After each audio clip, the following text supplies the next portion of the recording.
Assalamualaikum warahmatullahi wabarakatuh.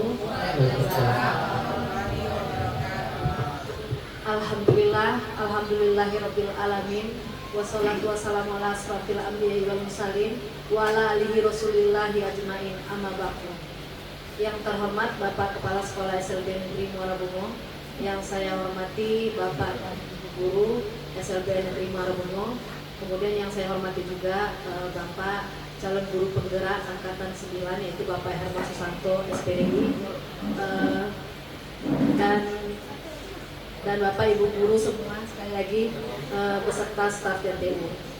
Puji syukur kehadirat Allah Subhanahu wa taala yang mana pada hari ini kita masih berkumpul di ruangan kita ini dalam keadaan sehat walafiat. Salawat dan salam tidak lupa kita kirimkan kepada Nabi besar Muhammad sallallahu alaihi wasallam. Allahumma sholli ala sayyidina Muhammad wa ala ali sayyidina Muhammad, yang telah membawa kita dari alam kegelapan ke alam yang terang benderang seperti yang kita rasakan saat ini. Baiklah Bapak Ibu, adapun kegiatan kita pada hari ini adalah penyampaian diseminasi budaya positif yang akan nantinya disampaikan oleh Bapak Herman Susanto. Dan sebelumnya untuk acara yang pertama kami minta kata sambutan Kepala Sekolah Bapak Eko Yulianto DPD. Kepada Bapak kami persilakan. Bismillahirrahmanirrahim. Assalamualaikum warahmatullahi wabarakatuh. Yang saya hormati teman-teman yang di sini menyampaikan materi tentang budaya positif yang ada di sekolah. Bapak Ibu guru yang saya hormati, alhamdulillah pada hari ini kita ada di ruang ini, ruang guru, untuk memahami, untuk mengerti, untuk mendapatkan suatu hal-hal yang baru tentang bagaimana apa yang ada dalam guru-guru merdeka. Yang ini akan yang ada pada calon guru penggerak, semua ada. Di mana budaya positif itu ada banyak tentang hal, salah satunya adalah kedisiplinan, budaya positif bagaimana siswa kita dalam kegiatan sehari-hari, bagaimana guru-guru kita sehari-hari, bagaimana nanti juga kepala sekolah, pihak sekolah dan semuanya. Maka budaya positif itu nanti akan diimplementasikan dan dikembangkan di sini. Contohnya salah satu budaya positif, apabila ada yang bicara di depan, nanti yang lain akan mendengarkan. Itu salah satu budaya positif yang harus kita pahami semuanya. Karena budaya positif banyak, yaitu kita bisa menjadi pembicara, kita yang menyampaikan, kita juga menjadi pendengar. Memang tidak mudah, tapi itu salah satu budaya positif yang harus kita ada pada kita sebagai seorang guru. Nanti anak juga seperti itu. Itu salah satu contoh budaya-budaya yang perlu dikembangkan. Mudah, tapi sulit untuk dilaksanakan. Tapi kita berusaha sedikit demi sedikit. Ini nanti akan semuanya akan dipaparkan oleh nanti Pak Hermon apa yang tentang budaya positif. Mungkin sedikit saya mengingatkan kepada Bapak Ibu. Kemarin kan untuk apa yang disampaikan Pak Herman nanti tolong untuk dipahami dan dicermati dan bisa untuk diri saya dan Bapak Ibu semua. Yang baik kita bisa untuk kita laksanakan dan nanti untuk kepentingan juga anak kita. Mungkin itu dari saya. Assalamualaikum warahmatullahi wabarakatuh. Terima kasih kami ucapkan kepada Bapak Kepala Sekolah SLB Negeri Muara Bungo. Baiklah Bapak Ibu semua, kita masuki acara inti, yaitu penyampaian diseminasi budaya positif oleh guru penggerak, yaitu Bapak Herman Susanto SPDI. Nah, kepada Bapak Ibu nanti yang mau bertanya ketika Bapak Hermon sedang menjelaskan itu boleh. Atau nanti kami akan membuka sesi tanya jawab. Jadi bebas. Jadi di sini bebas ya Pak. Boleh ketika Pak Hermon sedang menyampaikan atau nanti sesinya kita buka khusus untuk tanya jawab. Mungkin langsung saja kepada Bapak Hermon Susanto SPDI kami persilakan. Terima kasih atas kesempatannya. Mohon izin Bapak Kepala Sekolah Pak Eko Hidayat SPD. Mohon perhatian Bapak Ibu guru hebat sekalian. Assalamualaikum warahmatullahi wabarakatuh. Alhamdulillahirabbil alamin wa bihi nasta'inu ala umuri dunya waddin. Salatu wassalamu ala asrofil anbiya'i wal mursalin wa ala alihi washabihi rasulillahi ajma'in. Amma ba'du. Rabbi shrah li sadri wa yassir li amri wahlul 'uqdatam min lisani yafqahu qawli. Bapak Kepala SLB Negeri Muara Bungo yang saya hormati, kemudian Bapak Ibu guru-guru hebat yang ada di SLB Negeri Muara Bungo yang saya hormati, dan rekan-rekan tata usaha yang sempat hadir pada hari ini. Puji syukur senantiasa kita panjatkan kehadirat Allah Subhanahu wa taala karena pada kesempatan hari ini kita dapat kembali di sini di ruangan ini. Bapak Ibu bisa mengikuti diseminasi yang akan saya sampaikan. Kemudian salawat serta salam senantiasa kita peruntukkan buat baginda Nabi Allah Muhammad sallallahu alaihi wasallam dengan lafaz Allahumma shalli ala sayyidina Muhammad wa ala ali sayyidina Muhammad. Bapak Ibu, Bapak Kepala Sekolah SLB Negeri Muara Bungo, di sini saya melaksanakan diseminasi atau menyampaikan apa yang saya dapatkan selama belajar di LNS pada modul 1. Dan akhir modul ada namanya aksi nyata untuk mendiseminasikan, menyampaikan kepada Bapak Ibu guru yang ada di satuan pendidikan. Nah, karena saya adalah merupakan guru penggerak utusan dari SLB Negeri Muara Bungo, jadi otomatis saya harus menyampaikannya di satuan pendidikan, yaitu di SLB Negeri Muara Bungo. Kemudian judulnya di sini Bapak Ibu adalah budaya positif. Budaya positif yang ada di lingkungan sekolah kita sendiri. Jadi sebelum ke materinya, saya perkenalkan dulu. Yang pertama, beliau bernama Dr. Andar Hayu Setiani MPD, merupakan fasilitator kegiatan guru penggerak angkatan 9 pertama kepada kami, yaitu membimbing kami selama mengikuti program ataupun guru penggerak ini. Jadi untuk LNS dan lain sebagainya, kemudian untuk yang memfasilitasi kami dalam kegiatan, yaitu adalah beliau, yaitu Dr. Andar Rahayu Setiani MPD. Beliau berasal dari Pulau Jawa, bukan dari Sumatera. Kemudian yang kedua, mungkin sebagian sudah pernah melihat beliau. Kemarin beliau juga ke sekolah sudah 2 kali di SLB Negeri Muara Bungo. Melisa SPD GR merupakan kepala sekolah salah satu 2 sekolah di SMK Andalusia di Muara Bungo. Kemudian beliau sebagai pengajar praktik, jadi tugasnya itu sama seperti yang dilaksanakan oleh Pak Yasril. Beliau pengajar praktik bagi kelompok kami, yaitu ada 6 orang.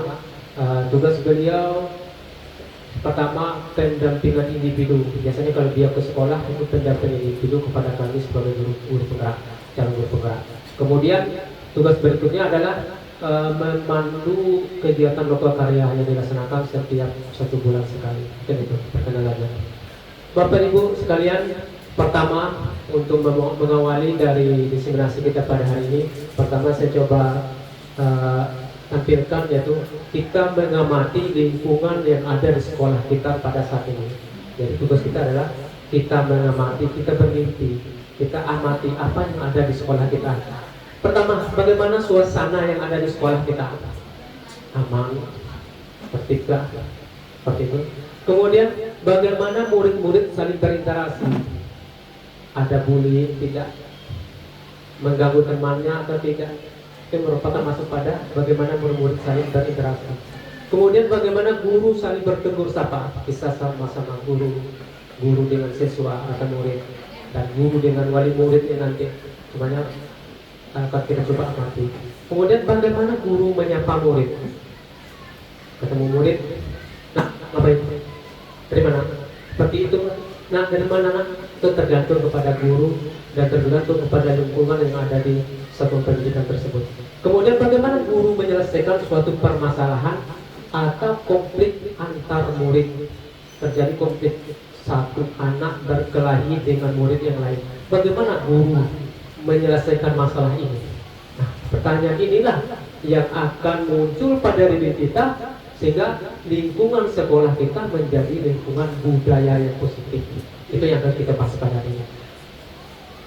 Suasana atau budaya yang berkembang di sekolah kita pada saat ini secara tidak langsung menjadi cerminan dari tujuan mulia atau nilai-nilai yang di sekolah atau institusi kita anut dan yakini bersama-sama ini. Kemudian menciptakan lingkungan positif agar terbentuk suatu budaya positif adalah suatu proses perjalanan pendidikan yang harus kita jalani. Karena ini merupakan tanggung jawab kita sebagai seorang pendidik atau seorang guru.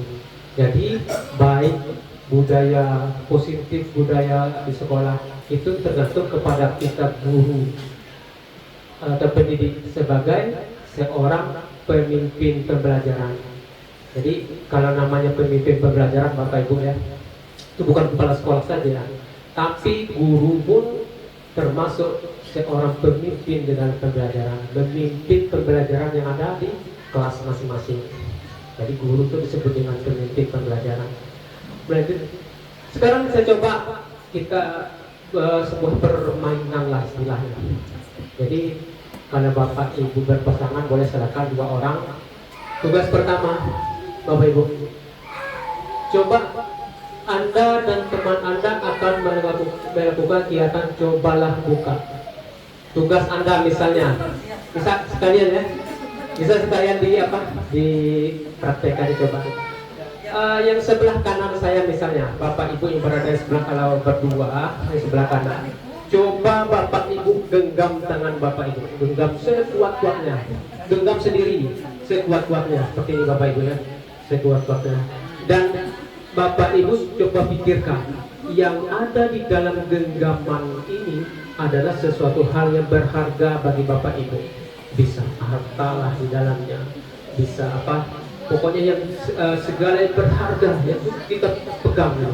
Nah, setelah selesai, kawan Bapak Ibu sebelah itu tugasnya adalah membuka genggaman tangan Bapak Ibu. Temannya sebelah boleh gini, yang membuka boleh mengintimidasi, boleh mengancam silakan, boleh menyuap silakan. Kita yuk misalnya, ya buka, saya kasih duit 1 juta, misalnya, itu intimidasi atau penyuapan. Silakan. Boleh dengan secara kekerasan, dibuka secara paksa, silakan. Ya, seperti itu. Misalnya Bapak Ibu,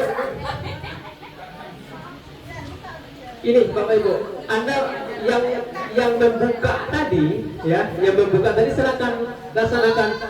Apakah yang menggenggam tangan tadi itu bersedia untuk membuka tangannya?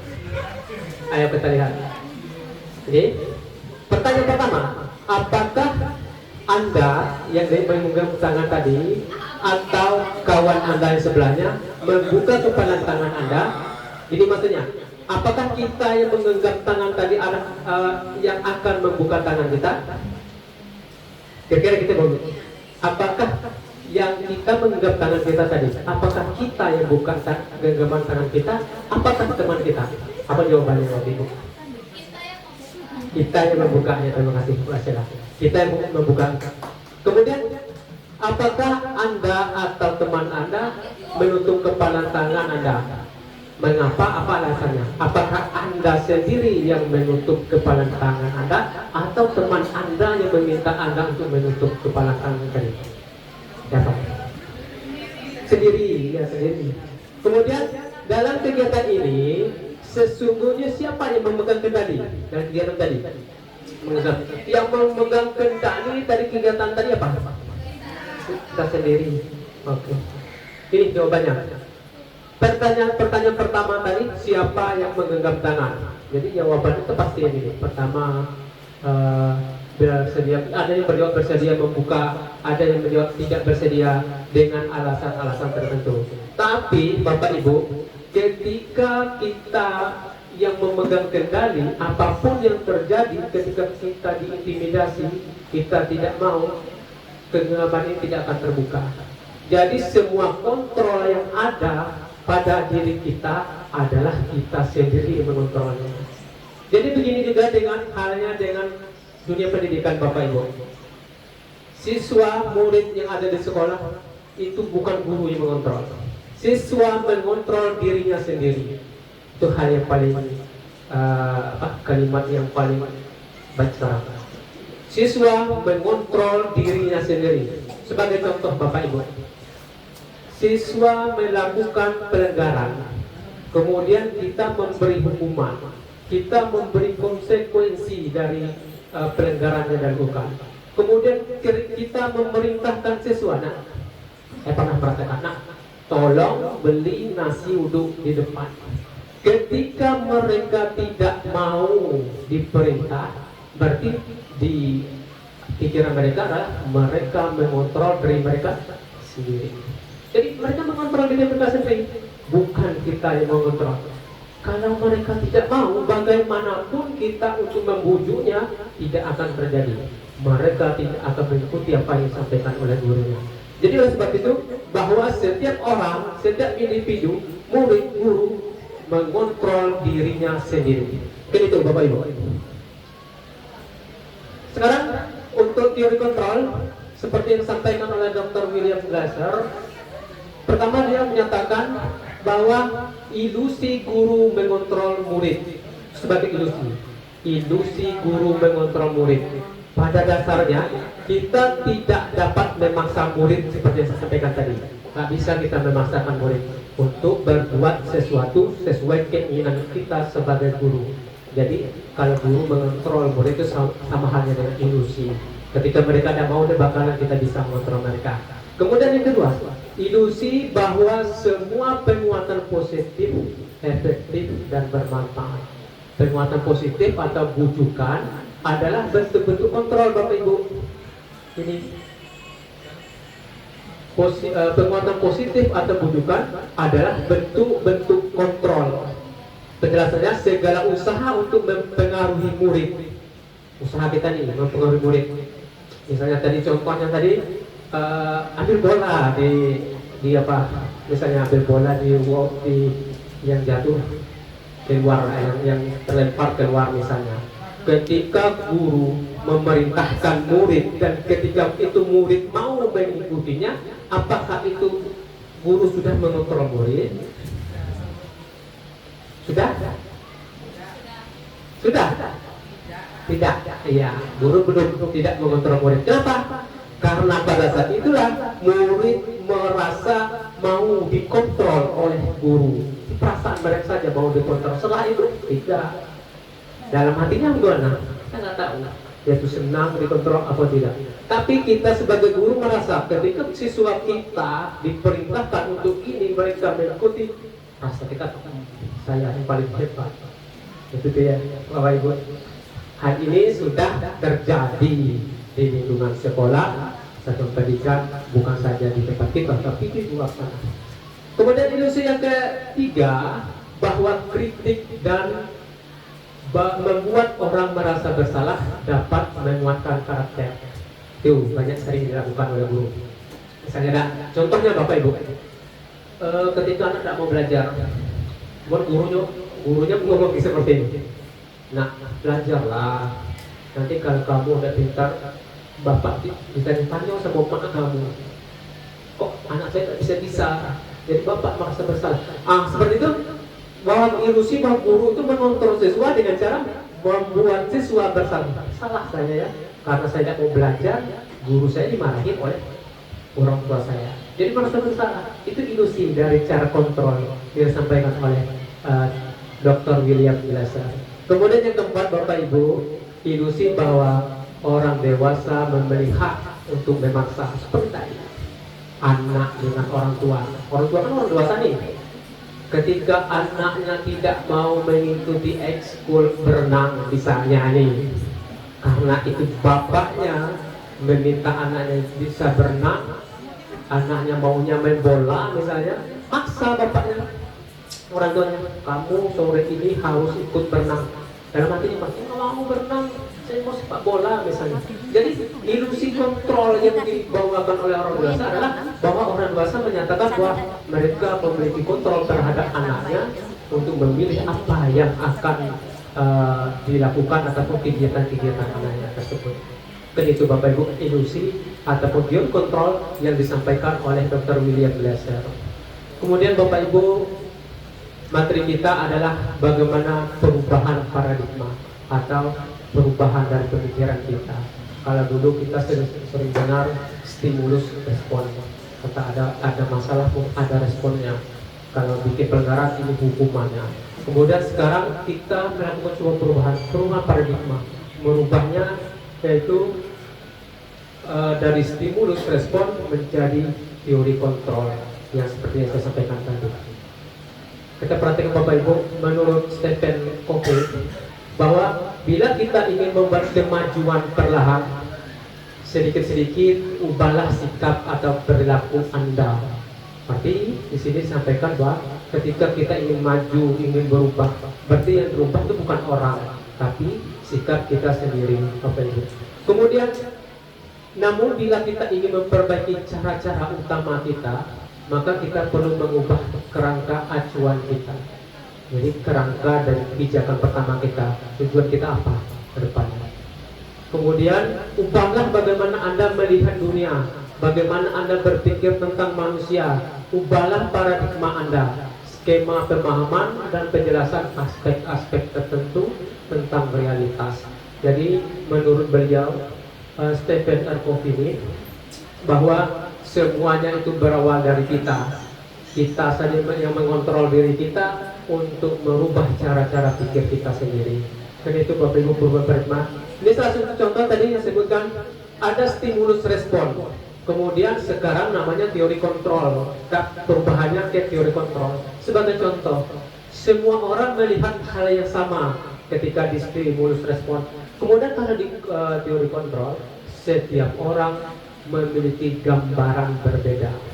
Kalau di teori stimulus respon, semua orang melihat satu benda itu sama. Misalnya HP, Bapak Ibu. Kalau di stimulus respon, orang menganggap bahwa HP itu sama. Tapi kalau teori kontrol, setiap orang memiliki gambaran berbeda. HP walaupun sama tapi berbeda. Si A misalnya memandang HP ini bisa digunakan untuk bikin video, menggunakan kamera. Oh, HP ini bisa digunakan untuk nelpon suami di rumah, berarti menggunakan telepon. Seperti itu Bapak Ibu. Jadi pemikiran sekarang, perubahan sekarang adalah dari stimulus respon yang menganggap bahwa benda itu sama, tapi sekarang teori kontrol menyatakan bahwa apa yang kita lihat itu berbeda, pandangan itu adalah berbeda. Dan contohnya lain seperti saya bisa mengontrol orang lain, stimulus respon. Saya bisa mengontrol orang lain. Kemudian di teori kontrolnya, Anda tidak bisa mengontrol orang lain seperti yang saya sampaikan tadi. Ketika guru mengontrol siswa, guru beranggapan bahwa guru sudah mampu mengontrol sepenuhnya siswa. Akan tapi yang benarnya adalah bahwa siswa belum dikontrol oleh guru. Siswa mengizinkan guru untuk mengontrol diri mereka. Bisa rasa takut dari Bapak Ibu, bisa rasa karena malu, karena tidak enak seorang guru pemerintah minta tolong kepada mereka. Dan itu Bapak Ibu masalah perubahan paradigma dari stimulus respon ke teori kontrol. Nah sekarang kita kembali ke budaya positif Bapak Ibu. Kalau di budaya positif yang sering kita dengar adalah kalau kita dengar budaya itu sekolah itu harus baik, harus disiplin. Ini harus disiplin. Jadi kalau kata-kata disiplin ini, ketika kita mendengar kata ini, kira-kira apa yang terbayang di dalam benak kita? Apa yang terlintas di dalam pikiran kita mengenai kata disiplin, Bapak Ibu? Aturan ya. Datang tepat waktu, berarti ada aturan yang mengatur orang, individu atau institusi tertentu diatur, itu disiplin. Kemudian ketika orang ini atau individu ini melaksanakan dengan baik, maka orang itu disebut dengan orang yang sangat disiplin. Coba kita perhatikan, kebanyakan orang akan menghubungkan kata disiplin dengan tata tertib. Jadi tata tertib itu dihubungkan dengan kata disiplin. Ketika orang itu disiplin, berarti orang itu sudah mematuhi tata tertib yang ada. Itu kebanyakannya. Kemudian teratur dan kepatuhan pada peraturan, seperti tadi saya sampaikan.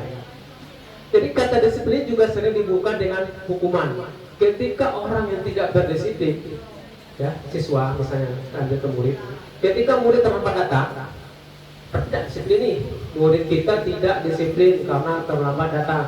Ujung-ujungnya apa Bapak Ibu? Terlambat datang harus dihukum.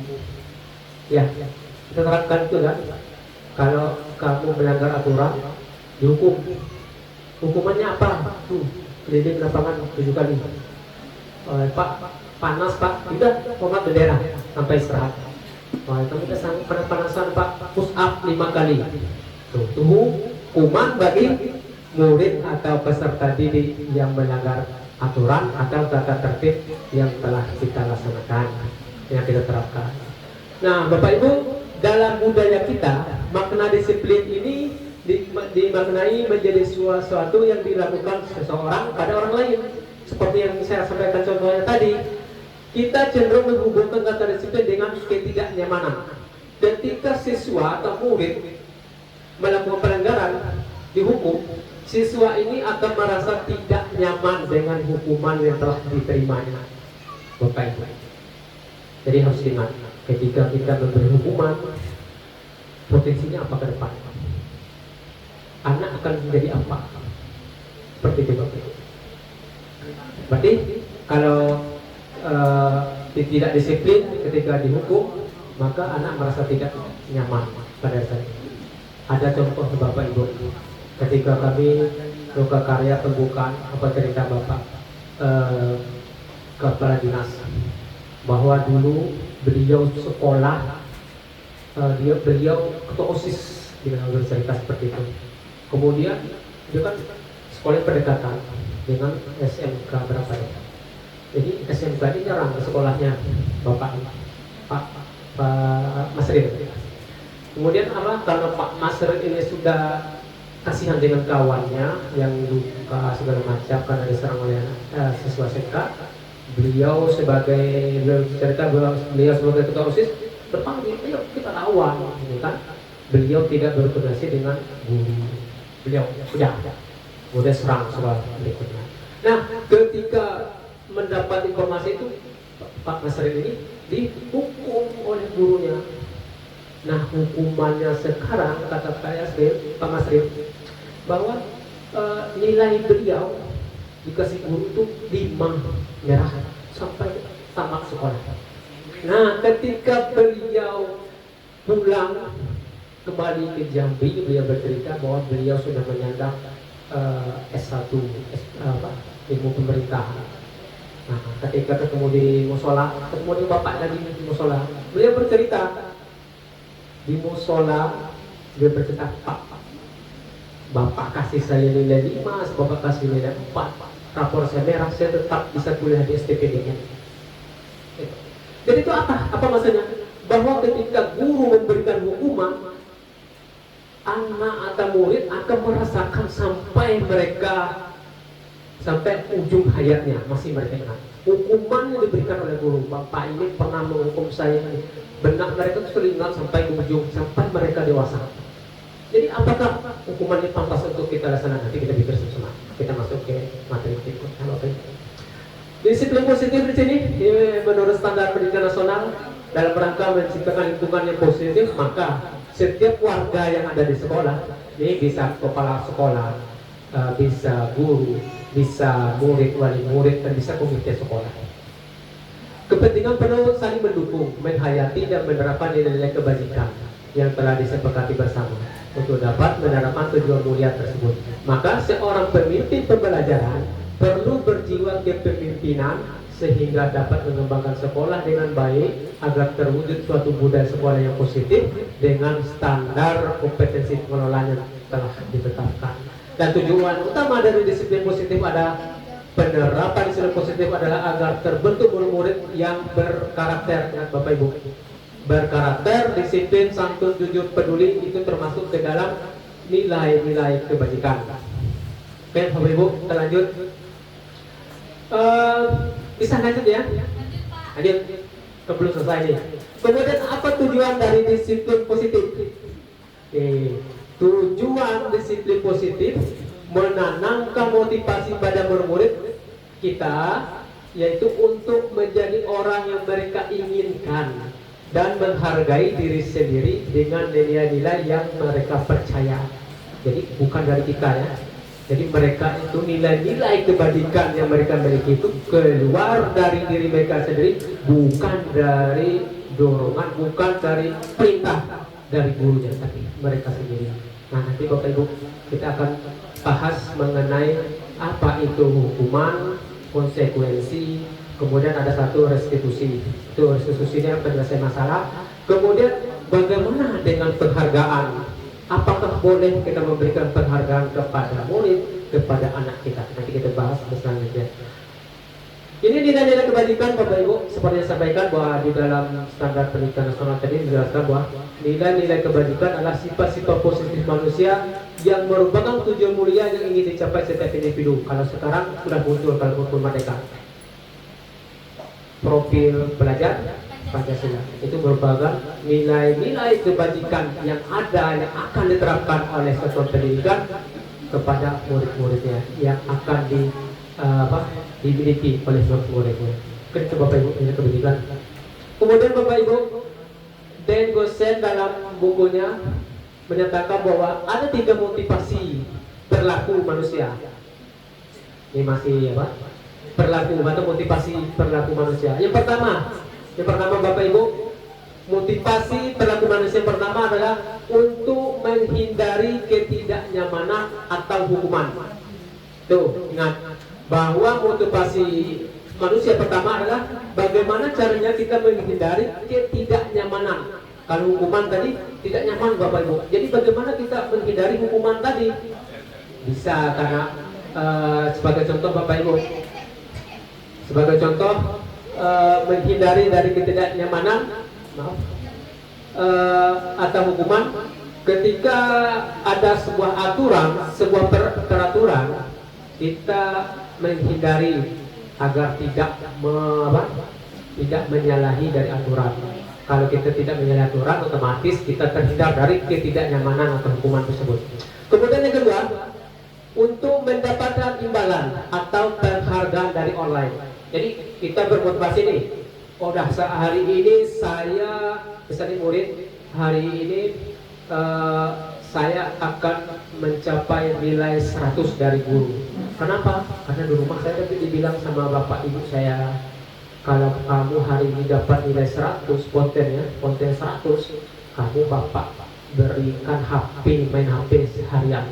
Semangat tuh, dapat penghargaan tuh, dapat imbalannya Pak main HP. Ayo, kalau kamu misalnya, kalau kamu tahun ini bisa peringkat 1, bapak berikan motor. Itu bentuk imbalan atau penghargaan kepada orang lain. Itulah motivasi. Ada lagi Bapak Ibu motivasi lain, imbalan. Kalau sebuah kegiatan, nanti kegiatan belum lanjut nih, belum dilaksanakan kegiatan, tapi ada nggak duitnya? Saya mau kegiatan ini ada duitnya nggak ya? Jadi apa? Kenapa manusia menanyakan ada duitnya? Karena imbalan tadi. Karena manusia memiliki motivasi yang namanya adalah motivasi yang kedua, imbalan dan penghargaan dari orang lain. Oleh sebab itu sudah biasa, hal yang biasa ketika manusia dikatakan tugas harus menanyakan tentang apa imbalannya. Itu hal biasa karena manusia memiliki motivasi yang kedua ini. Kemudian motivasi yang ketiga Bapak Ibu, untuk menjadi orang yang mereka inginkan dan menghargai diri sendiri dengan nilai-nilai yang mereka percaya. Ini yang paling penting Bapak Ibu. Motivasi yang ketiga. Kenapa? karena motivasi ketiga ini memang keluar dari intrinsik mereka, keluar dari keinginan mereka sendiri. Saya berprestasi itu bukan karena imbalan diberikan HP. Saya berprestasi bukan karena ingin disebut oh kamu hebat oleh teman-teman, tidak, tapi keluar dari diri mereka sendiri dengan kebajikan mereka bahwa mereka harus berprestasi untuk masa depan mereka, seperti itu Bu. Jadi itulah 3 motivasi manusia ya untuk dalam berperilaku sehari-hari mereka. Jadi yang pertama ada menghindari dari ketidaknyamanan atau hukuman, yang kedua mendapatkan imbalan atau penghargaan, yang ketiga ada mereka ingin menghargai diri mereka sendiri, kemudian dengan nilai-nilai kepercayaan. Jadi itu Bapak Ibu tentang motivasi. Kemudian hukuman, konsekuensi dan restitusi. Sudah pernah dengar restitusi Bapak Ibu? Restitusi sudah pernah dengar? Belum. Kalau hukuman konsekuensi pernah. Kira-kira hukuman itu apa? Ada yang bisa bantu saya? Ada yang bisa tolong Bapak Ibu? Apa itu hukuman? Sudah ada ya? Ada Bapak Ibu? Kita tolong. Bisa, guru-guru hebat bisa. Silakan Bapak Ibu. Hukuman itu apa? Hukuman. Yang Bapak tahu tentang hukuman itu apa? Bapak Ibu. Hukuman. Nih, hukuman. Boleh contohnya, boleh silakan. Hukuman. Kok Bapak semangat, harus bisa. Dan mudah saya doakan tahun depan semuanya bisa ikut guru menggerak. Ya Pak Rizky silakan. Mungkin kalau dari saya hukuman itu adalah suatu bentuk tindakan Ya. Untuk seseorang yang mempunyai kesalahan atas tindakannya tersebut. Ya. Ya, terima kasih. Pertanyaan dulu sebentar untuk Pak Rizky. Jadi Pak Rizky sudah menyampaikan tentang pengertian dari hukuman. Coba, yang konsekuensinya ada nggak konsekuensi?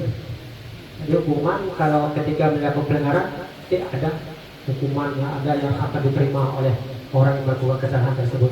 Konsekuensi bagaimana Bapak Ibu? Silakan, ada yang bisa bantu? Bu Mega bisa bantu? Konsekuensi apa? Bisa. Bednya 2.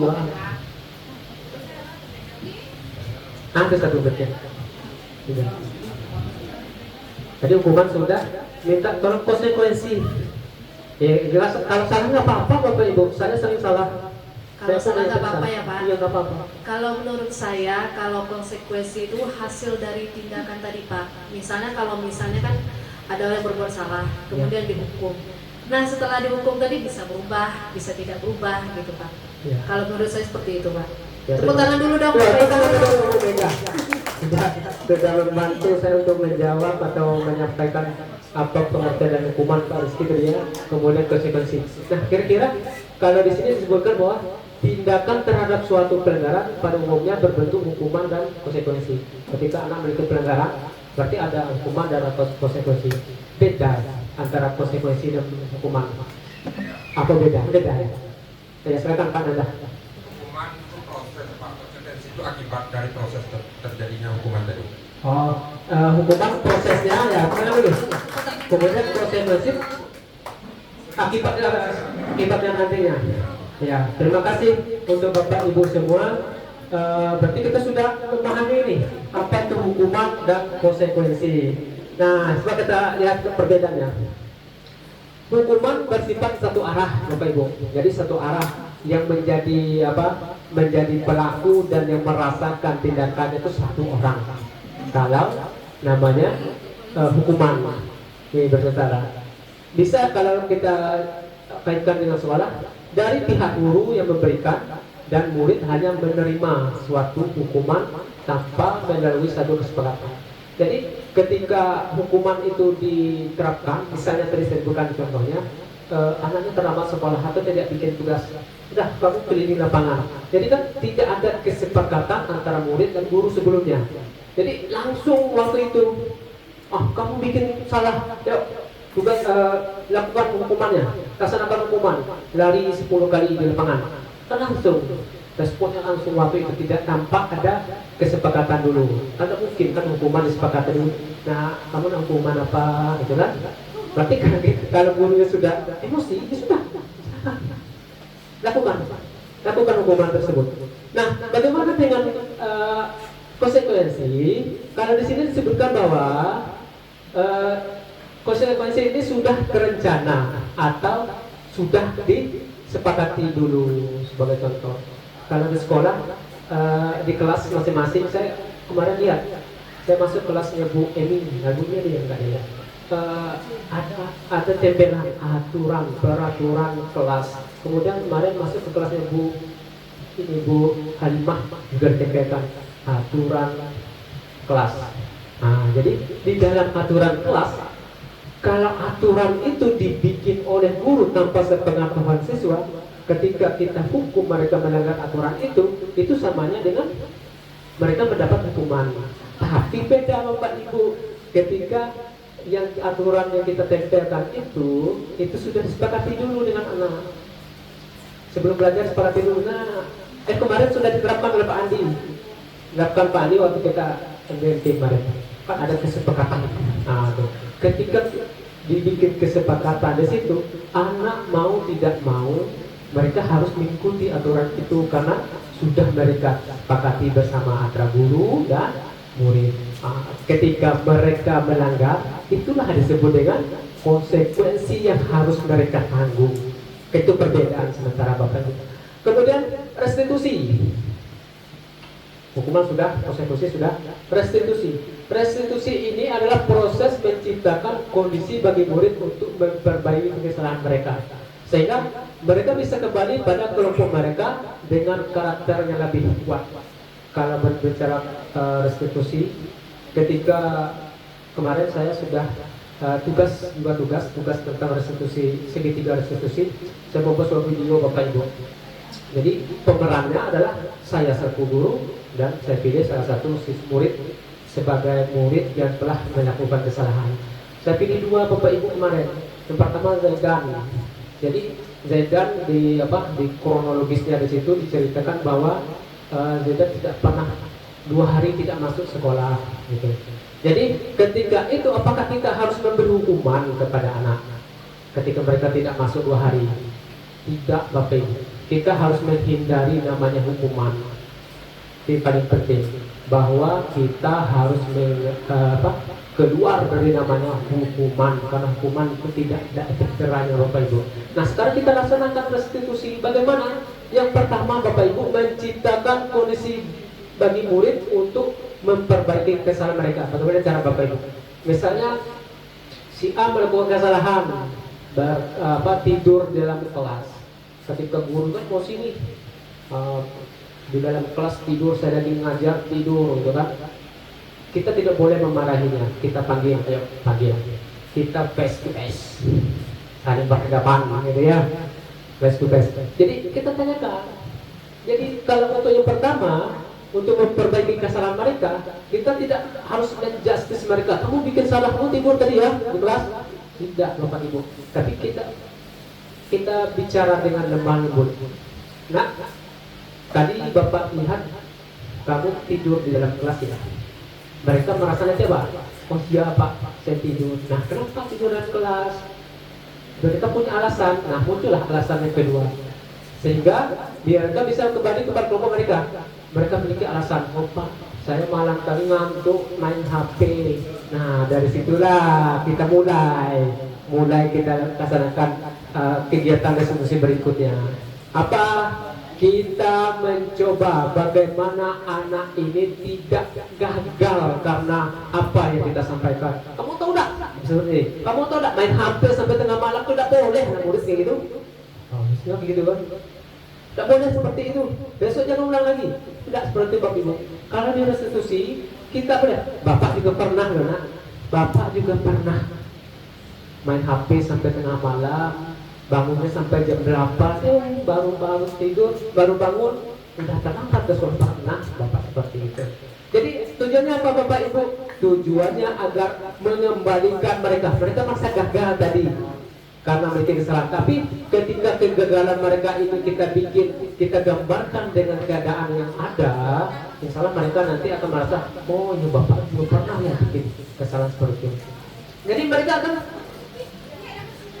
kembali ke kelompok mereka dengan rasa nyaman tadi. Oh, Bapak tadi sudah melaksanakan kegiatan apa? Sudah memanggil saya, tapi tidak marah dengan saya, tidak memberi hukuman. Ke mereka yang terakhir, Bapak Ibu, kegiatan terakhir dari segitiga restitusi adalah ketika mereka akan mencari solusi mereka. Jadi bukan hukuman Bapak Ibu ya. Mereka sudah mengaku kesalahan mereka, bahwa mereka terlambat tidur tadi, main HP kemalaman. Sampai pagi-paginya belajar tidak sanggup lagi dan harus tidur di kelas. Mereka guru harus menanyakan. Nah kalau begitu kamu tahu nggak apa yang pernah kita bikin, kesepakatan apa yang kita bikin di kelas? Tahu Pak misalnya, kalau kita pernah melakukan kesepakatan kelas, menyusun kesepakatan kelas, mereka akan tahu Pak apa? Tidak boleh tidur di kelas misalnya. Ketika tidak tidur di kelas Pak misalnya. Kamu tahu nggak bahwa kita sudah punya aturan, kesepakatan bahwa kita tidak boleh tidur di kelas? Iya Pak. Jadi apa yang akan kamu lakukan? Kita menanyakan apa yang akan kamu lakukan? Ya Pak, saya akan minta maaf dan saya akan memberitahukan kepada kawan-kawan saya bahwa tidur di kelas ini efeknya seperti ini. Nah, ketika mereka keluar dari tempat kita, insya Allah Bapak Ibu, mereka keluar dengan tegak dan merasa bahwa kesalahan mereka itu bisa diperbaiki. Nah, coba kita bayangkan kalau kita menggunakan hukuman, nanti kamu tulis saya tidak tidur sampai 2 halaman buku. Mereka melakukan Bapak Ibu hukuman tersebut, tapi dalam hati mereka tulis saya tidak tidur di kelas. Dalam hatinya menyumpahin gurunya itu, mudah dari ini Bapak nyumpahin. Ya, itu Bapak Ibu kalau kita memberikan hukuman. Jadi itu restitusi Bapak Ibu. Jadi yang keempat dihukum oleh pelanggaran. Ini saya kemarin kayak gitu juga Bapak Ibu, ditanya oleh instruktur. Pas instruktur bertanya, apakah penghargaan itu harus kita lakukan? Iya, harus lakukan. Kenapa? Biar anak termotivasi untuk belajar, gitu kan? Ini kita pikirkan, ketika anak bisa menjawab pertanyaan kita, yang bisa jawab pertanyaan Bapak kasih permen, motivasi anak dulu. Mereka semangat itu, harus bisa dapat permen dari Bapak. Semangat mereka. Itu mereka telah dihukum dengan penghargaan. Begitu halnya dengan di rumah Bapak Ibu. Sering karena anaknya untuk memotivasi anaknya, bapaknya bilang seperti ini, karena kamu ranking 1, kamu besok Bapak berikan motor. Ranking 1 anaknya beli motor. Nah, apakah selesai? Tidak Bapak Ibu.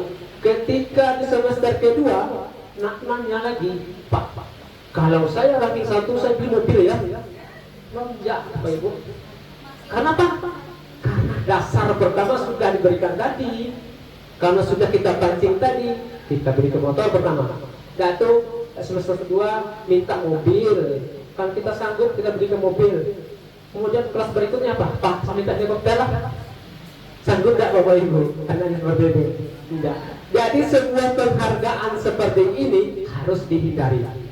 Begitu hanya di kelas Bapak Ibu. Ketika murid melakukan sebuah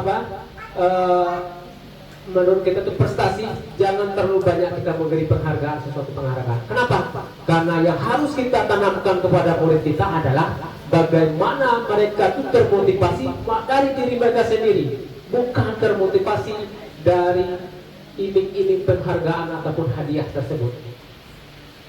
Akan beda Bapak Ibu hasilnya ketika anak yang berprestasi karena motivasi imbalan atau penghargaan dengan anak berprestasi karena muncul dari mereka sendiri, kedepannya akan berbeda. Begitu Bapak Ibu. Jadi intinya adalah bahwa jangan sampai kita menghukum diri kita, menghukum anak kita dengan satu penghargaan. Jadi, baik penghargaan maupun hukuman adalah cara-cara mengontrol perilaku seseorang yang menghancurkan potensi untuk pembelajaran yang sesungguhnya. Tuh, yang disampaikan oleh Al-Fiqon, bahwa penghargaan, hukuman itu akan berpengaruh besar menghancurkan potensi yang dimiliki oleh anak untuk berkembang dalam pembelajaran mereka. Itu Bapak Ibu. Kemudian Bapak Ibu tampilkan gambar ini, gambarnya. Pernah lihat gambar ini Bapak Ibu? Pernah ya? Pernah lihat tak kira-kira Ibu nampak gambarnya? Ini ada peraturan kelas. Ini saya ambil dari kelas Bu Halimah. Ini aturan berlaku di dalam kelas, ambil di kelas Bu Halimah. Kemudian ada peraturan ruang kelas yang diambil dari Bu Emi. Aturan berperilaku di dalam kelas juga di kelas Bu Emi. Memang saya merinding di kelas kemarin lihat. Ini bagus nih, sebenarnya bagus ada yang seperti ini dengan kelas. Tapi Bapak Ibu seperti yang dijelaskan, ya Pak, ya. Iya dulu, tangan dulu. Tangan dulu yuk untuk Bu Halimah dan Bu Emi. Aturan. Kalau pengendali lain, nggak ada bisa baca. tapi bagusnya gini Pak. Ketika ini ditempelkan, itu membuat daya tarik tersendiri bagi anak. Apalagi penuh warna seperti ini Bapak Ibu. Tuh, sebenarnya di kelas harus seperti ini. Iya bikin ya. Saya dirobek ya. Kemudian di kelasnya Bu Yuni dia juga dirobek. Banyak kelas yang sudah bikin dan dirobek. Tapi nanti solusinya kita tanya Bu Humas. Pakai yang besar tuh ya. Iya. Nanti kita coba. Nah, sekarang ya lagi Bapak Ibu ya. Sekarang aturan kelas. Coba kita ingat peraturan kelas. Jadi ketika kita bahasanya adalah peraturan, otomatis ya otomatis nanti ketika mereka melanggar ada hukuman atau konsekuensinya. Nah kita sekarang tidak boleh ada hukuman tadi gimana. Kemudian yang ini ya aturan tadi sudah bagus sebenarnya yang ada di kelas, tapi yang mau ditanyakan seperti ini, kira-kira peraturan kelas yang ini sudah ditanyakan dengan anak belum? Bu Halimah belum ya? Jadi ibu, jadi silakan Bu Halimah. Peraturan kelas tadi sudah di apa? Sudah disepakati dengan murid. Sebelumnya peraturan itu memang saya sendiri yang buat, tetapi tidak ada kesepakatan dengan anak. Tetapi setelah saya buat itu saya terjemahkan satu-satu apa maksudnya, seperti kan, misalnya di kelas tidak boleh berisik, tidak boleh makan, seperti itu. Ya. Jadi saya satu. Nanti kalau misalnya konsekuensinya tidak ada ya Pak Herman, kalau di kelas saya maksudnya itu ibaratnya kalau makan lihat itu peraturannya apa gitu aja, simpan makanannya. Ya, ya terima kasih untuk Bu Halimah. Buat tangan tegang ini Bu. Jadi peraturan kelas yang lebih baik adalah kita melakukan sebuah namanya kesepakatan dalam kelas, dan kesepakatan ini nanti disebut dengan keyakinan kelas. Keyakinan kelas. Keyakinan kelas. Kenapa keyakinan kelas? Kenapa bukan peraturan? Kalau peraturan biasanya monoton Bapak Ibu, itu dari guru harus diterapkan oleh anak, harus dikerjakan oleh anak, harus dijalankan oleh murid tersebut. Tapi ketika keyakinan kelas yang kita terapkan, kita itu menyusun sebuah kesepakatan, itu bukan diri kita sendiri. Kita tanyakan dengan murid kita. Saya sudah pernah mencoba Bapak Ibu. Coba di kelasnya Bu Emi, kelasnya Bu Maya kemarin. Kalau kelas Pak Nanda saya tidak bisa, sangat bingung jadi kalau untuk kelas Pak Nanda, kelas Bu Yuni, saya minta nanti diajarin lah bagaimana cara berkomunikasi dengan orang itu untuk kesepakatan kelas. Jadi Yang pertama, mengapa kita memiliki peraturan tentang penggunaan helm? Nah, ini sebagai contoh. Sebagai contoh ya Bapak Ibu, sebagai studi kasus. Dan mengapa kita memiliki peraturan tentang penggunaan helm pada saat mengendarai kendaraan roda 2 atau motor? Apa? Mengapa kita harus pakai helm ketika kita ingin mengendarai motor? Kita nih mau ke sekolah, kemudian ketika ke sekolah bawa motor, bawa helm, pakai helm. Kenapa? Untuk apa? Keselamatan. Ya, untuk keselamatan. Apalagi ya, memang keselamatan. Apa lagi? Peraturan. Kalau peraturan seperti ini kan biasanya dari apa? Dari rumah tuh melewati simpang PU. Nah, melewati simpang PU diserahnya polisi. Kalau tidak pakai helm, ditilang polisi. Ya kan gitu. Jadi peraturan tadi Bapak Ibu. Jadi dengan adanya peraturan tadi, maka kita menggunakan helm. Nah, kalau tidak terikat dengan peraturan, kita tidak mau pakai helm. Nah, itu apa helm dekat sini?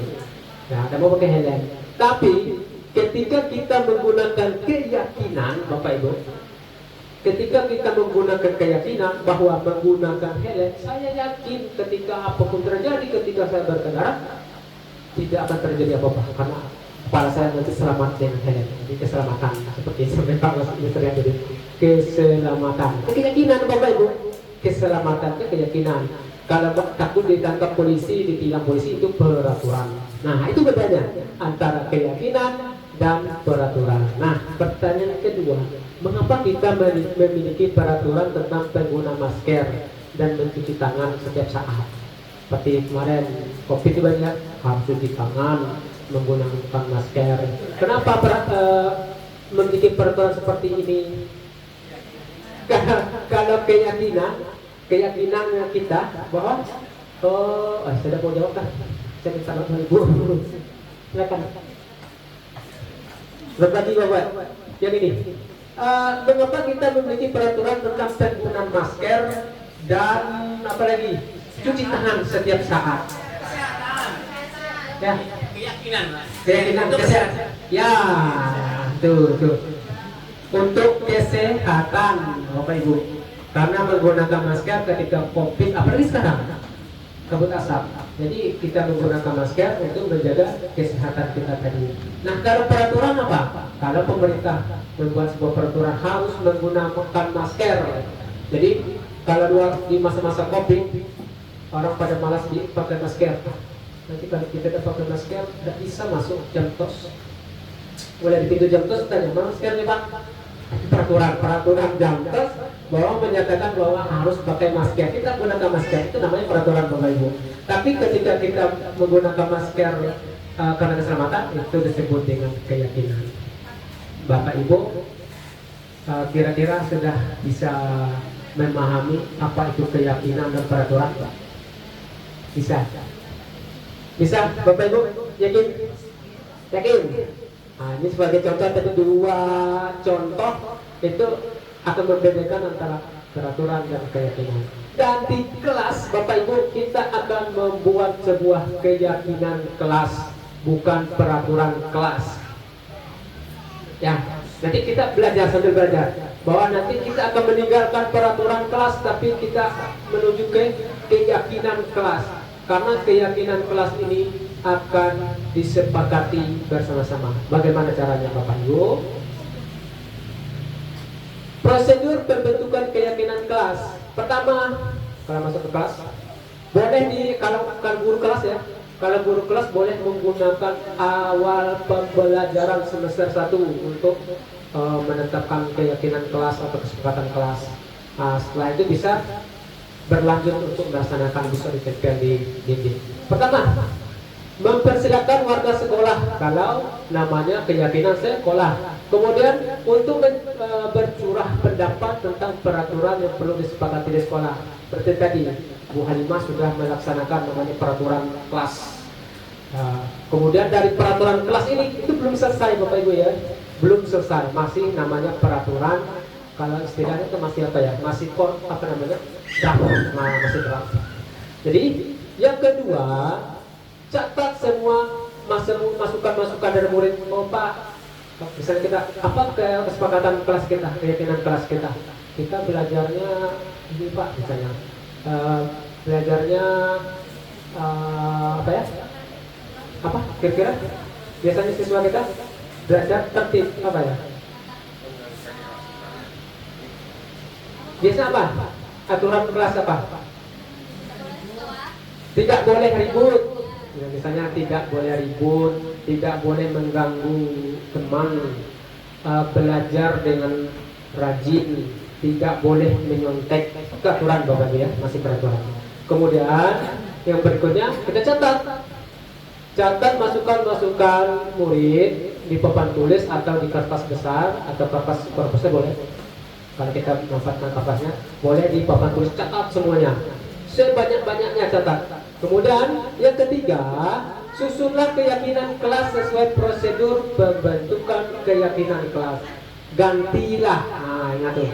Jadi kita ganti kalimat yang negatif menjadi kalimat positif. Contoh Bapak Ibu, kalimat negatif ke kalimat positif.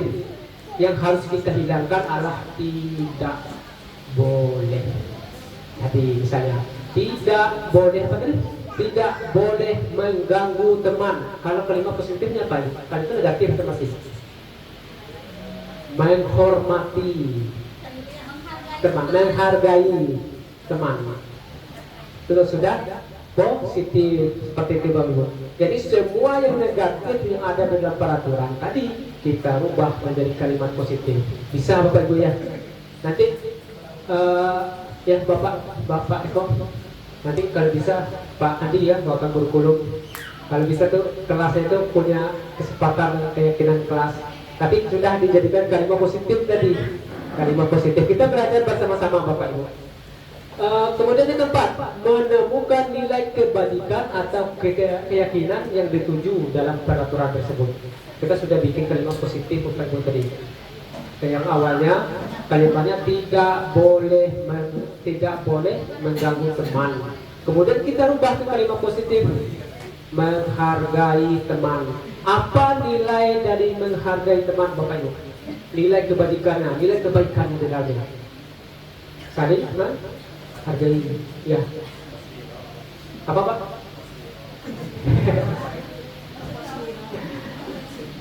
Itu. Oke deh Pak, jawab. Oke Pak. Bahasa itu. Oke, itu ya. Menemukan nilai yang ada di dalam kalimat yang telah kita jadikan kalimat positif tadi atau keyakinan kelas. Kemudian yang kelima, kita tinggal ulang keyakinan kelas secara bersama-sama. Setelah kalimat itu kita rubah jadi kalimat positif, sudah dapat keyakinan kelas tadi sementara.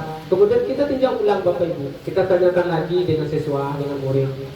Kira-kira kalau ini kita terapkan bisa, misalnya bisa Pak, bisa Bu, katanya kan. Yakin bisa diterapkan, yakin Pak, yakin Bu, lebih aman lagi kelas misalnya. Kemudian setelah yang keenam, baru kita menyetujui dengan menandatangani keyakinan. Jadi kalau kita bikin besar sama Bapak ya. Atau kalau sekarang kalau di TikTok tuh banyak kita temukan di TikTok nih orang bikin keyakinan kelas besar, kemudian di poin-poinnya di bawah ada tanda tangan, anak tanda tangan semuanya. Berarti apa? Anak sudah menyetujui, tanda tanganlah gurunya.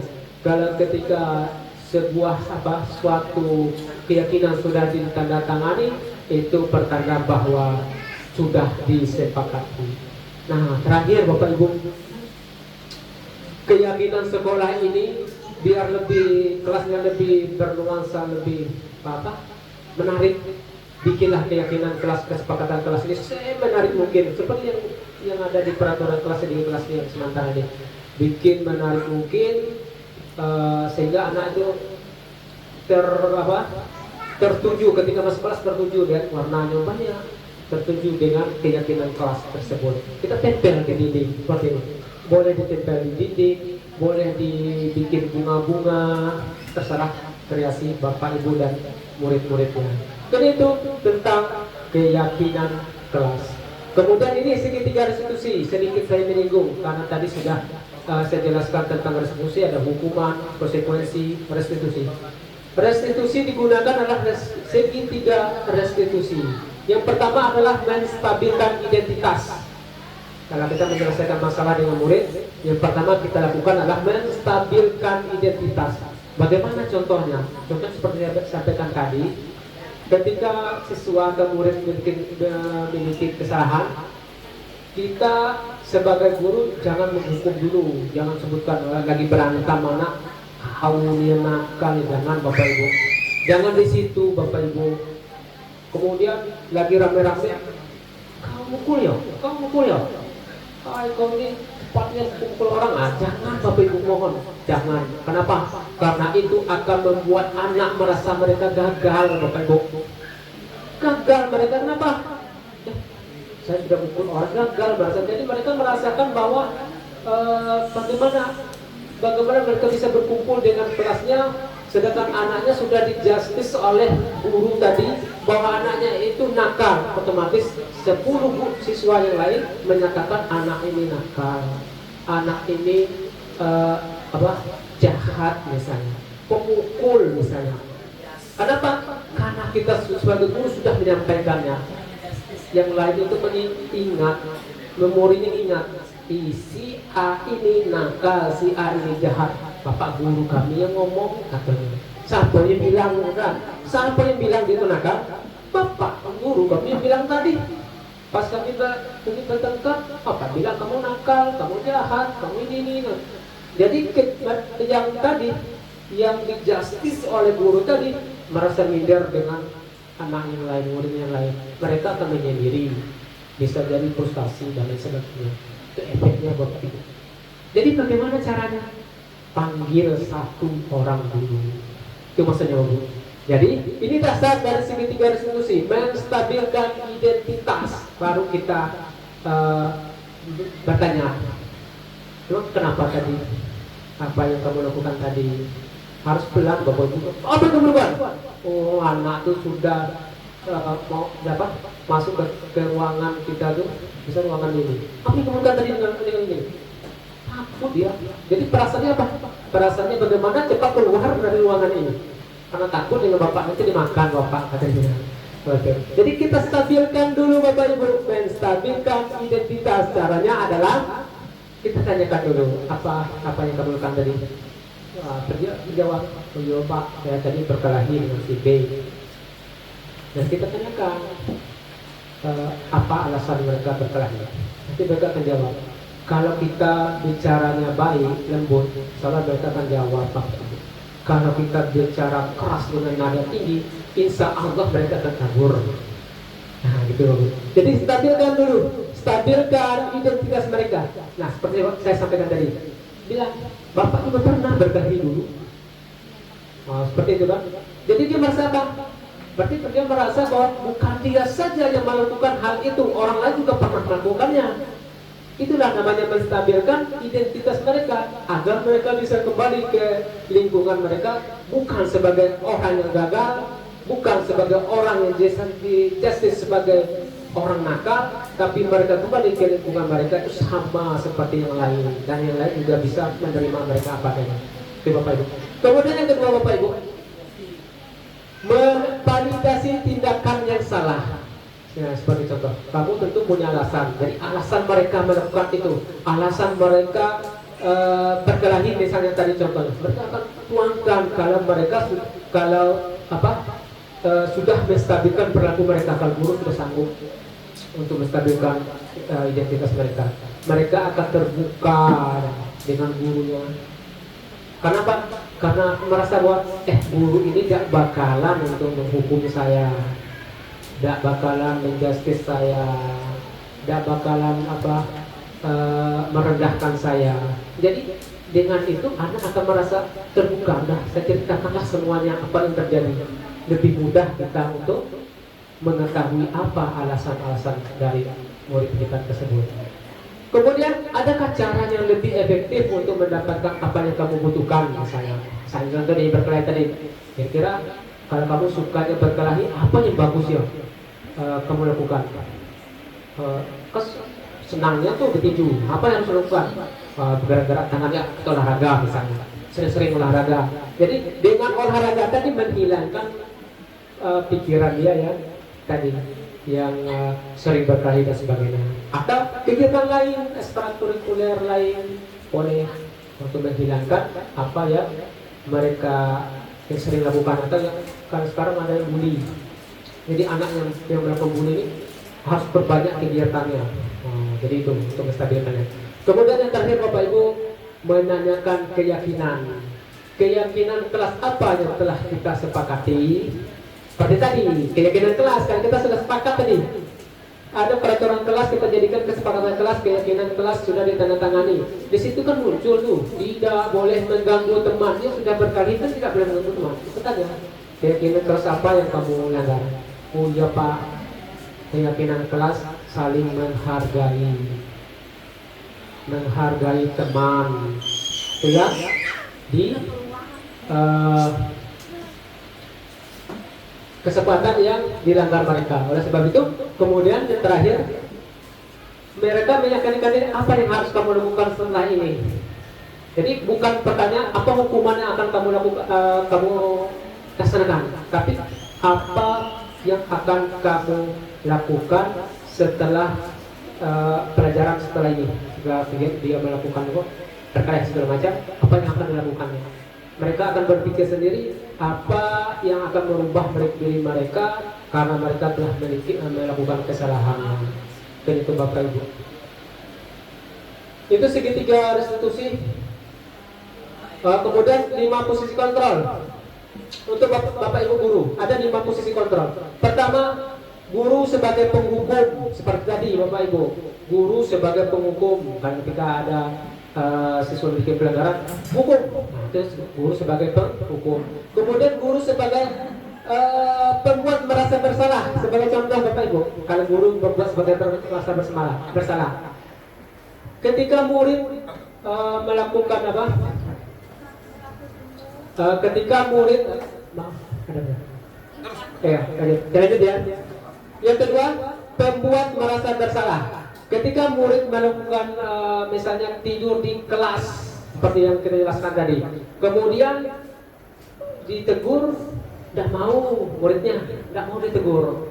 Jadi mulailah menggibah katanya kan guru-gurunya, nah janganlah tidur di kelas, tadi nanti kamu tidak bisa belajar dengan baik, marahlah bapak ibu di rumah. Itu merupakan bagaimana guru memberi anak merasa bersalah, mereka bersalah karena tidak mengikuti belajar, karena tidur dalam kelas. Jadi posisi guru adalah membuat merasa bersalah. Sebelum ini saya tanyakan dulu Bapak Ibu, kira-kira kalau posisi kontrol, guru sebagai penghukum, guru sebagai pembuat merasa bersalah pernah diterapkan? Pernah ya? Pasti pernah. Pernah keduanya pernah dilaksanakan. Kemudian guru sebagai teman, ini yang paling bagus Bapak Ibu. Iya, pengodoya itu foto deh siswa. Jadi siswa itu memang dirangkul sebagai teman. Jadi agar mereka itu tidak merasa jauh dengan gurunya, supaya mereka tuh bisa lebih dekat dengan gurunya. Itu guru sebagai teman. Itu juga seringlah kita lakukan, kita terapkan. Nah berikutnya guru sebagai pemantau. Dari jendela ruang guru, wah anak tuh lagi ini ya, mantau saja. Wah anak tuh, wah nakal nih anak tuh, wah gitu. Itu sebagai pemantau. Jadi apapun yang dilakukan oleh muridnya dipantau. Itu guru sebagai pemantau. Dan posisi kontrol yang kelima, ini yang paling baik, yaitu guru sebagai manajer. Tahu manajer Bapak Ibu, pimpinan pembelajaran para guru. Jadi semuanya itu harus dilakukan. Semuanya sudah masuk ke sini, guru sebagai manajer. Tapi yang ini dihindari, kan guru sebagai manajer. Jangan mentang-mentang sebagai manajer, sebagai pimpinan, mentang-mentang dengan anak buahnya itu dah. Jadi manajer ini bagaimana suaranya halus, lemah lembut. Itu manajer tuh, lemah lembut dengan muridnya. Wah ini dia, kayak apa ya? Kayak singa mau mangsa gitu kan, guru-gurunya. Jadi yang paling baik adalah guru sebagai manajer, sebagai pemimpin pembelajaran. Dan ini 5 kebutuhan dasar manusia. Ini sebagai tambahan. Pertama, kebutuhan bertani itu makan, minum. Kasih sayang diterima oleh orang, mau berteman dengan orang gitu kan. Itu kasih sayang dan rasa diterima. Penguasaan, kebutuhan pengakuan atas kemampuan. Saya sudah berani di depan. Oh, saya sudah itu berani. Penguasaan. Diakui saya bisa. Tapi jangan sombong, Bapak Ibu ya. Kemudian berikutnya kebebasan. Nah, kebutuhan akan pilihan. Manusia itu tidak mau dikekang, maunya bebas, free, free man, gitu kan, teman. Jadi dengan bebas melakukan ini, melakukan itu, tanpa diikat oleh suatu peraturan dengan sendiri. Kesenangan, kebutuhan untuk merasa senang, mau jalan-jalan, itu kesenangan itu. Jadi itu kontrol kebutuhan dasar. Kalau habis semester mau jalan-jalan ke Jawa misalnya, itu kesenangan Bapak Ibu. Ayo kita patungan mau ke Jawa, mau silaturahmi ke Solo rumahnya Pak Eko misalnya. Itu kebutuhan dasar dari manusia. Kita butuh ini semua nih Bapak Ibu. Ini segitiga resolusi sudah. Mungkin itu Bapak Ibu yang dapat saya sampaikan dari kegiatan pada siang hari ini, yaitu kegiatan budaya positif yang ada di sekolah kita. Dan kalau ada yang ingin mempertanyakan, ada yang mau bertanya, ada yang mau klarifikasi dari apa yang telah saya sampaikan, boleh Bapak Ibu silakan. Karena di sini saya belum sempurna, masih belajar seperti Bapak Ibu, tapi masa dulu banyak gitu. Ya, karena itu untuk pertanyaan silakan nanti dipandu oleh moderator. Kemudian saya tutup dulu. Billahi taufiq wal hidayah. Assalamualaikum warahmatullahi wabarakatuh. Waalaikumsalam warahmatullahi wabarakatuh. Beri aplaus dulu Bapak Ibu. Ya, ilmu yang sangat bermanfaat sekali ya Bapak Ibu untuk kita semua. Apalagi ini adalah sesuatu yang sering kita temui dalam kehidupan kita sehari-hari, terutama dalam menghadapi anak-anak kita. Nah, kita buka sesi ya, tanya jawab ya Pak. Ya. Bapak Ibu boleh bertanya seputar pengetahuan yang telah diberikan oleh Pak Herman tadi. Boleh tentang kedisiplinan. Kayaknya kedisiplinan ini yang paling menarik kayaknya Pak. Ya. Ya, boleh bertanya tentang kedisiplinan, tentang konsekuensi, tentang apalagi hukuman tadi, boleh, silakan. Dipersilakan Bu Sela. Kita buka 2 pertanyaan dulu, nanti baru kita. Oke, silakan Bu. Baik, terima kasih Ibu Mega. Assalamualaikum warahmatullahi wabarakatuh. Waalaikumsalam warahmatullahi wabarakatuh. Yang saya ingin tanyakan Pak, saya kan memiliki anak siswa yang kalau misalkan dia pulang ke dusun, dikasih izin minimal sama saya tuh 2 hari ya. Sudah 2 hari, kemudian dia datangnya lagi seminggu kemudian Pak. Padahal sudah saya kasih tahu sebetulnya bahwa liburnya itu cuma 2 hari. Udah saya kasih teguran, pulanglah nak, cepatlah nak, gitu kan. Belajar lagi, nanti kamu ketinggalan pelajaran. Dia pun belum juga diantar. Alasannya itu abangnya belum bisa mengantarnya ke gunung. Jadi saya ingin bertanya kepada Bapak, bagaimana cara menghadapi siswa yang seperti itu, sedangkan di situ tadi tidak boleh ada hukuman ya Pak ya? Iya, benar. Nah itu, terima Kurang kasih ya. Bapak. Iya, itu pertanyaannya. Iya. Ya, pertanyaan dulu. Tepuk tangan untuk Bu Sela dulu Bapak Ibu. Silakan Pak Herman, silakan langsung Langsung jawab ya? Boleh. Oke, terima kasih atas pertanyaan yang disampaikan oleh Bu Asel Ismail. Jadi karena kita harus mengurangi namanya hukuman, jadi konsekuensi kalau bisa dikurangi. Kalau sebuah masalah yang ditimbulkan oleh anak, kita kembali ke sini Bapak Ibu. Segitiga restitusi kita gunakan ini, kita coba gunakan segitiga restitusi seperti ini. Di sini anak atau murid ini memiliki masalahnya berbeda-beda. Mereka memiliki kebutuhan dasar mereka. Seperti tadi, kebutuhan dasar senang, ingin senang-senang, kebutuhan dasar lainnya gitu kan. Jadi ketika siswa atau murid ini melakukan kesalahan itu seperti kalau yang disampaikan Bu Sela tadi, ketika anaknya cuma diberi izin 2 hari, malah sampai 5 hari. Nah, disinilah tugas seorang guru, tugas seorang guru, terutama guru kelas. Karena apa? Karena guru kelas ini yang pertama menghadapi anak tersebut, jangan langsung diberikan kepada yang di atasnya. Jadi misalnya kalau diberikanlah kesiswaan misalnya, kan ngurus sesuatu gitu kan, siswa belum tentu tahu apa alasan, apa masalah anak. Yang tahu masalah anak dan alasan mereka adalah guru kelas mereka. Nah, kita selesaikan bab ini, Bu Sela, dengan menggunakan segitiga restitusi. Ini dasar awal atau dasar pijakan dari segitiga restitusi adalah Bapak Ibu silakan panggil anak, berbicara face to face, berduaan. Jadi di sana yang paling utama harus kita terapkan adalah etika kita terhadap anak. Jangan sampai anak itu tersinggung dengan apa yang kita sampaikan. Nah, pertama, menstabilkan identitas. Jadi di sini penjelasannya adalah setiap orang pasti pernah melakukan kesalahan. Begitu halnya dengan anak, pasti melakukan kesalahan. Karena mereka melakukan kesalahan tadi kita panggil ke ruangan, ketemu tatap muka misalnya gitu. Kemudian kita menstabilkan identitasnya dulu. Jadi jangan bilang kamu sudah salah, melakukan kesalahannya adalah tidak datang ke sekolah. Nah, berapa hari tidak datang ke sekolah?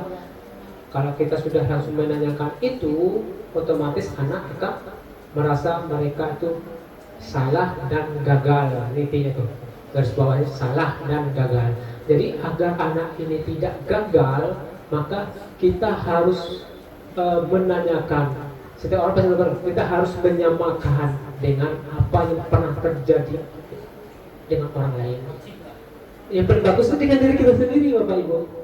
Bapak sekolah dulu, misalnya Ibu saya, Ibu sekolah dulu, saya itu juga dikasih izin sehari sampai 3 hari nggak datang. Nah, jadi dengan kata-kata itu, dengan ucapan itu, mereka merasa bahwa mereka itu bukan mereka sendiri yang melakukan kesalahan ini, tapi orang lain juga pernah melakukannya.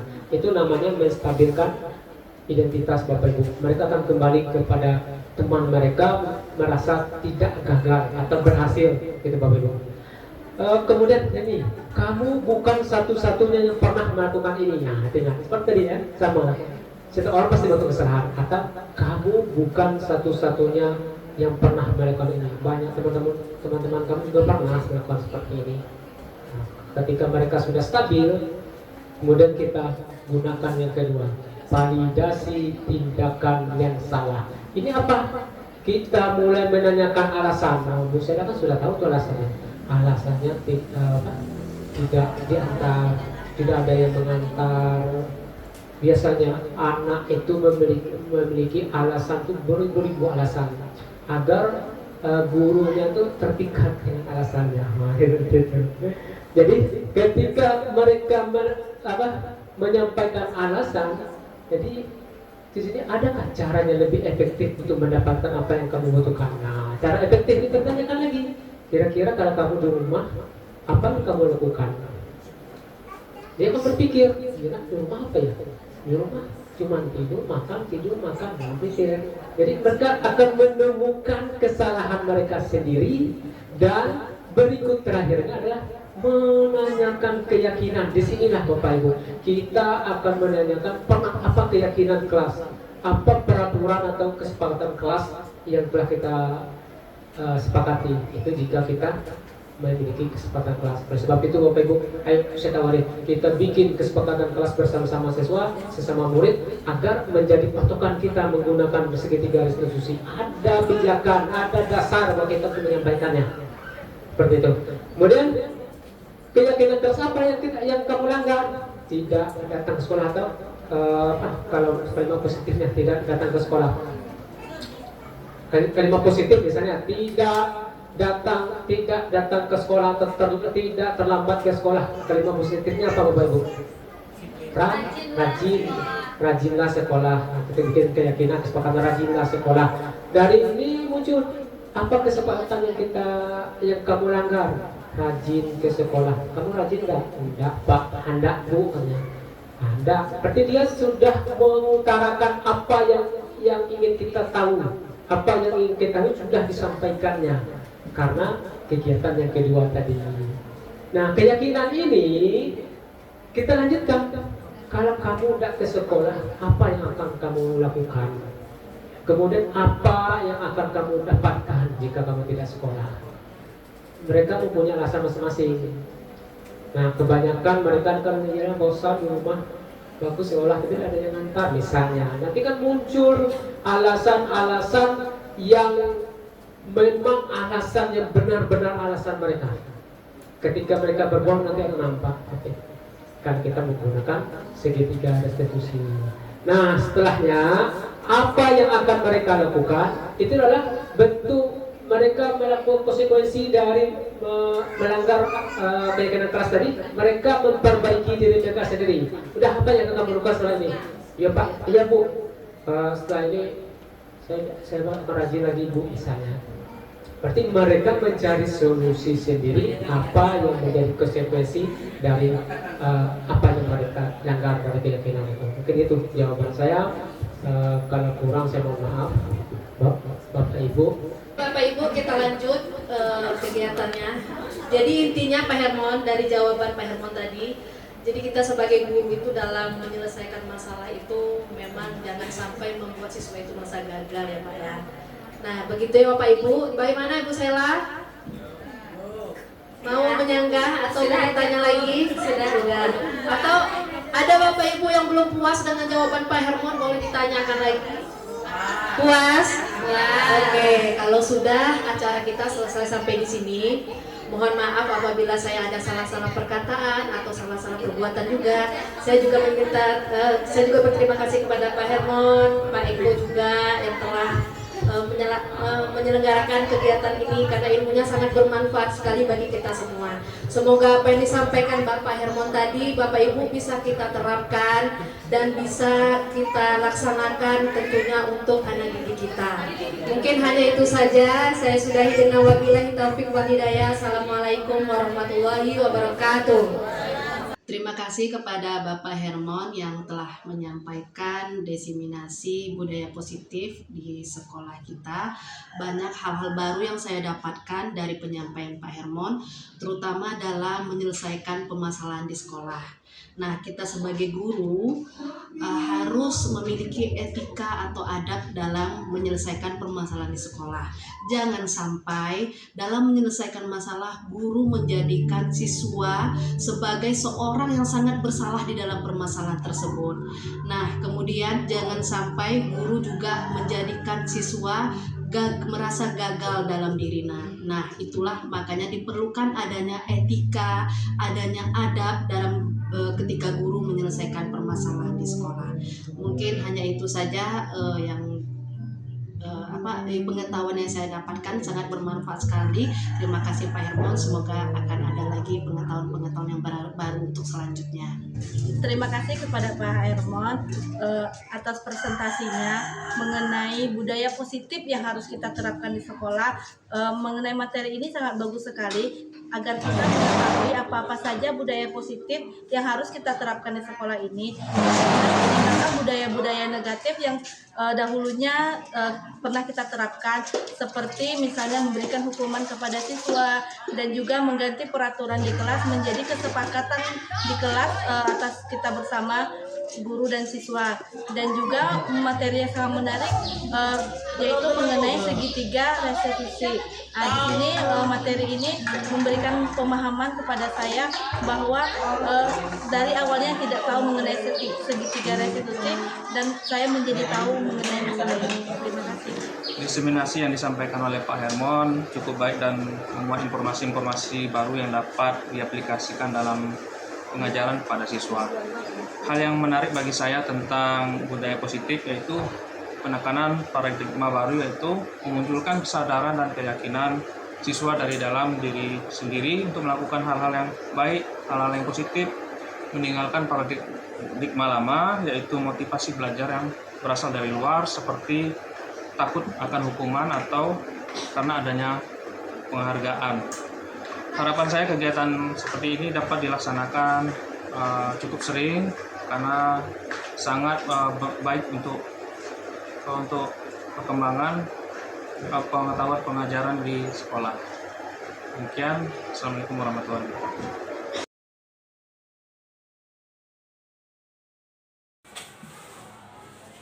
Assalamualaikum warahmatullahi wabarakatuh. Waalaikumsalam warahmatullahi wabarakatuh.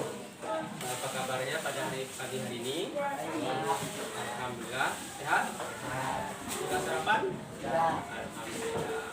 Jadi untuk hari ini kita akan melakukan yang namanya menyusun keyakinan kelas. Pernah dengar?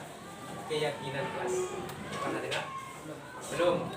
Pernah dengar? Belum ya. Jadi keyakinan kelas ini sama dengan peraturan kelas. Pernah dengar? Peraturan kelas. Pernah. Tapi kalau keyakinan kelas belum pernah. Sama halnya dengan peraturan kelas. Jadi kalau di peraturan kelas, ketika kita membuat sebuah aturan ini ketika dilanggar akan mendapatkan apa? Hukuman tetap. Jadi nanti kita akan menyusun yang namanya keyakinan kelas. Apa yang akan kita yakini agar kelas kita menjadi lebih baik lagi. Pada contoh misalnya keyakinan kelas kita bahwa kita siswa-siswa semua datang tepat waktu. Nah, itu merupakan sebuah keyakinan yang berasal dari mana? Berasal dari kamu, dari siswa semuanya. Kamu yang bikin, kemudian kamu yang akan taati. Jadi ketika sudah dibuat, sudah disusun, kemudian akan dilaksanakan dengan penuh tanggung jawab. Karena yang bikin adalah kamu sendiri. Ya, sebagai contoh lain misalnya, jadi untuk di kelas kita meyakini bahwa kita akan selalu membersihkan kelas misalnya. Jadi kita bisa bikin menjaga kebersihan. Boleh bikin menjaga kebersihan. Dan terus apa lagi? Boleh yang lainnya. Ada untuk jadi yang pertama nanti Bapak bagikan kertas ya. Kertas ini kamu boleh tulis di kertasnya apa keyakinan kelas yang kamu inginkan.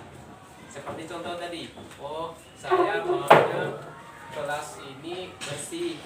Jadi di sini tulis menjaga kebersihan. Bisa? Bisa ya, bisa. Nanti setelah ditulis, boleh tulis 1, 2, 3 atau 4. Iya Pak. Bisa kan tulisnya? Boleh tulis sebanyak-banyaknya. Nanti ketika selesai nanti kita tanda ke depan. Oke.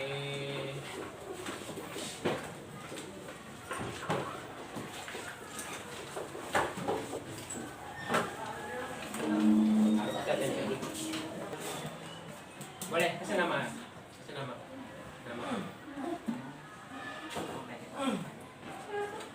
Keyakinan kelas dari siswa semuanya. Nanti dari berapa banyak yang ditempelkan, nanti kita pilih. Kalau ada yang sama, nanti kita lihat. Tengah-tengah. Ya, tekan. Tekan dulu.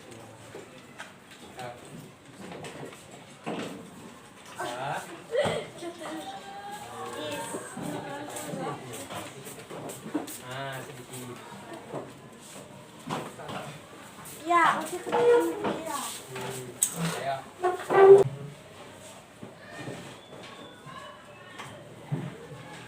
Ya.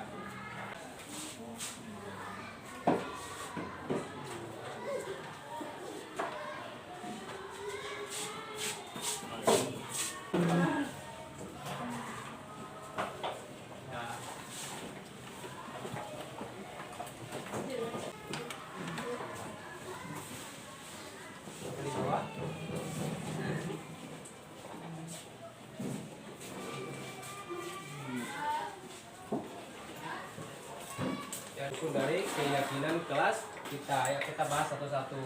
Kita cek apa saja yang ada di dalam keyakinan kelas yang kamu tuliskan. 1, Zaidan, kebersihan. Apa? Menjaga kebersihan. Menjaga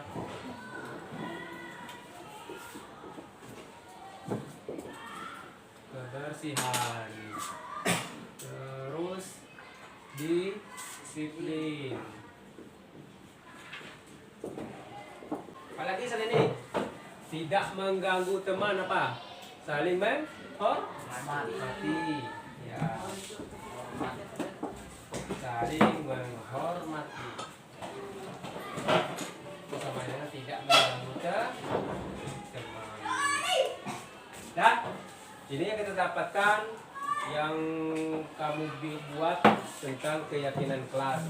Jadi pertama, menjaga kebersihan. Jadi yang meyakinkan bahwa kita akan menjaga kebersihan kelas mulai dari diri sendiri. Meyakinkan diri sendiri ketika lihat ada apa? Sampah. Ayo kita jaga kelas, harus buang sampah ke tempat sampahnya. Setuju ya? Kemudian disiplin. Disiplin ini banyak nih, bisa datangnya tepat waktu. Datang tepat waktu. Kemudian harus ke sekolah, jangan bolos. Tidak boleh bolos misalnya. Itu termasuk disiplin. Kemudian menjaga adab atau apa? Tingkah laku. Adab atau tingkah laku. Kemudian mengerjakan tugas tepat waktu. Dikasih tugas, diberikan tugas, berarti harus diselesaikan, jangan banyak bermain. Kemudian yang kelima, menjaga kesehatan, jangan sampai sakit. Kalau sakit nggak bisa ke sekolah. Ya, ini kesepakatan ya. Jadi kalau menjaga kesehatan, apa harus kita lakukan? Tidak jaga sembarangan, boleh. Tapi belanja atau jajan sehat di kantin. Kemudian 6, saling menghormati. Kalau saling menghormati itu tidak boleh mengganggu teman, tidak boleh membuli dan lain sebagainya. Karena kita itu sama belajar di sekolah. Oke? Setuju dengan keyakinan kelas kita? Nah, kalau sudah setuju, nanti keyakinan kelas ini tetap kita lakukan. Dengan paksaan harus tidak dengan paksaan, karena yang buat itu kita sendiri, yang menjalankan juga kita sendiri. Baik? Paham? Oke. Ini merupakan keyakinan kelas yang sudah kita susun, dan nanti kita akan susun berbentuk poster. Nantinya sedikit poster. Jadi setiap kita masuk kelas kita lihat, kita punya keyakinan, kita sudah punya kesepakatan untuk membuat sebuah keyakinan kelas yang akan kita laksanakan di dalam kelas. Oke? Paham? Oke.